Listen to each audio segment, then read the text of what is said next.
professional diploma course, the piping module, is dedicated to those who want to build and polish some piping skills. The first part of the course will be dedicated to royal icing, so we will prepare and then learn how to coat and pipe with royal icing, creating beautiful lace designs, also floating cookies.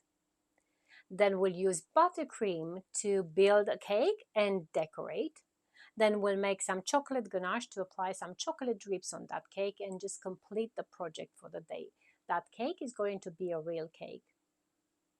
Then towards the end of the course, we'll make 2 cake pops, and then we'll also decorate 7 cupcakes to create a floral arrangement. The dummy cake, which we will use for working on royal icing, which is a 3-tier wedding cake. The real cake, cupcakes and cookies and cake pops will be for you to take home when you complete the course along with your student kit. All you need for the course is going to be provided by us, and it's already included in the price, so there is nothing you have to bring for the course.